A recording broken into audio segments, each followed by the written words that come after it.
All right. Let's talk about the mess that is the Philadelphia 76ers. Trust the process. Yeah, right.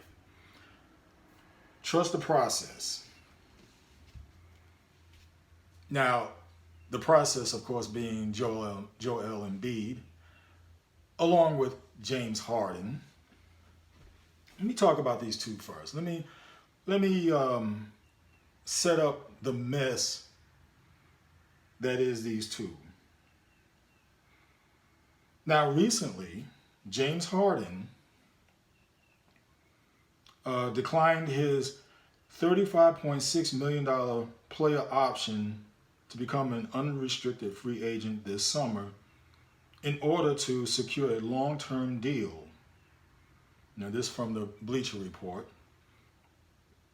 Harden, who's 33, took a sizable pay cut last offseason to help the Sixers build the roster out. The guard will now be seeking a 4-year contract. The 10-time All-Star is coming off a year averaging 21 points a game, 6 rebounds a game, and league-leading 10.7 assists a game. Now, the Houston Rockets have been a long-rumored destination, so apparently he wants to go back to Houston. But sources say Harden will only entertain suitors that present a competitive roster and the basketball freedom for the star to be himself. He wants basketball freedom. He wants to be himself. In other words, he wants to go back to the way he was a few years ago. So apparently to him, he's done some sacrificing.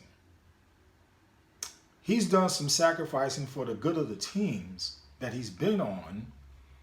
And now I guess he figures that, hey, at this point, he may not win a ring. So he might as well, in his mind, he might as well go back to playing the way he loves to play and being on a competitive team. But here's the thing with Harden. You've been on competitive teams. OKC, the Rockets, the Nets, to some degree, because you didn't stay with them long enough to even see how things would pan out. But they had the makings of a competitive team. And you pretty much got to a point where if things didn't go your way, and of course, and let's be honest, all of us would like to be that way. If things don't go my way, hey, I want to bail out and move on to something else. But that's not how life is. That's not how life is. But I see him as somebody whiny, somebody moany,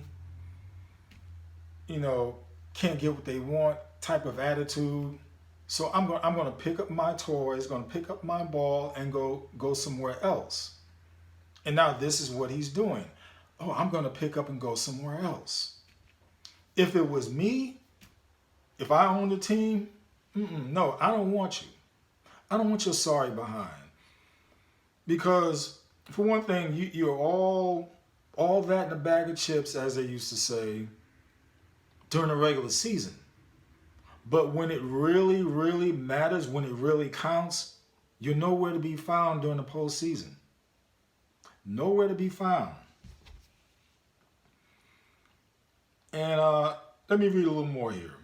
It says, at the moment, the Sixers are the only logical option coming off a third-place finish in the Eastern Conference in the regular season, but the dynamic in Philadelphia will undoubtedly change next season. Of course it is. Of course. They've already gotten rid of Doc Rivers. And to me, those three, Embiid, Rivers, and Harden, are pretty much in the same mode. Great during the regular season. And mind you, Doc did win a ring with Boston. But the way it looks now, that's like an anomaly. But after that, pretty much those three pretty much have the same mindset. or the same pedigree in a sense. But this, like I said, trust the process. Well, we've trusted the process, all right. We've trusted the process, and it has not worked out. Now, moving along and talking about the process, let's talk about Joel, Mr. MVP, Joel Embiid. I don't know why people don't see this in him, but this guy will throw his teammates under the bus quicker than you can say boo. He did it. He did it last year, or was it the year before? Year before, when they had I can't get his name out right now, but you know who I'm talking about. Threw my man under the bus. I know that's bad right now, right? I can't think of his name, but that's how bad he's falling off. You know, he's with the Nets. But threw him under the bus because of a bad playoff performance. But the thing is, he was calling out his own teammate for not playing good, but he didn't have a good playoff series. He didn't have a good playoff series. And then the same thing happens to Ben Simmons. Sorry, the name came to me, Ben Simmons. He threw Ben Simmons under the bus. And Doc Rivers went along with it. Okay. But Joel had a horrible series himself. But because Joel deflected towards Ben, and Ben with his personality, everybody pounced on Ben. And of course, as time went on, you know, he just made it worse for himself. But that's another situation, another story. Fast forward to this year. Fast forward to the following season when, you know, all the talk was Embiid, he should have won the MVP over Jokic. And he was moaning and groaning about that. And I said then last year, why are you moaning over that when you should dig your heels in and make a statement for the playoffs? But once again, he lost in the playoffs. He fizzled out. He did not play up to expectations. Why? Because he was too busy moaning and groaning about not winning the MVP. So this year, he finally gets the MVP, his prized possession. But then instead of playing better during the postseason, again, he puts in a lousy performance. And in lieu of putting in that lousy performance, what does he do again? He reverts right back to throwing others under the bus. But this time, he decided to bring along a cohort in Harden, saying, it's just me and Harden. The rest of y'all suck.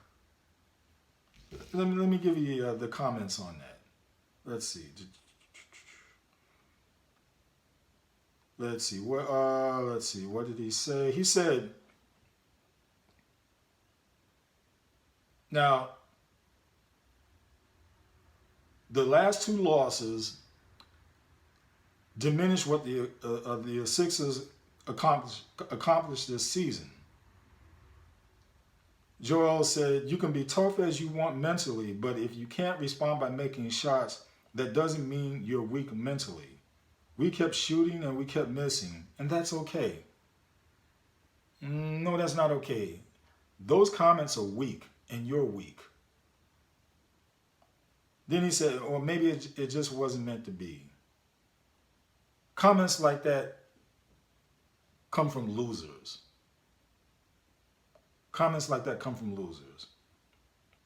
Then he says, I can't win alone. Me and James, we just can't win alone. That's why basketball is played 5-on-5. Really, Joel? Really? So this is The two of you combined for 24 points on 8 for 29 shooting in that last game. 8 for 29, 24 points total for the two of you, Embiid and Harden. 24 points total. But it's the other player's fault. Me and James, we played great. It's the other guys. They didn't step up. Wow. So you threw all your other teammates under the bus. They played their games. You two clowns didn't. So now you got Mr. MVP, who that's all he cares about really is the singular accolades. He really doesn't care about winning a title. Harden really doesn't care about winning the title because both of them, all they care about is the single accomplishments that they can put up, the stats. That's all those two care about. There's no sugarcoating this. There's no skipping around it. This is what these two are. But to go out and make the comments that they continue to make, that's wrong. That's wrong. And somebody needs to call these two clowns out. And that's what I'm doing. I'm calling them out. I don't care talking about great players this and great players that. This don't mean crap to me. Put up or shut up, especially when it comes to the playoffs. Put up or shut up. Put up or shut up. You're great in the regular season, but you suck in the playoffs. Enough said.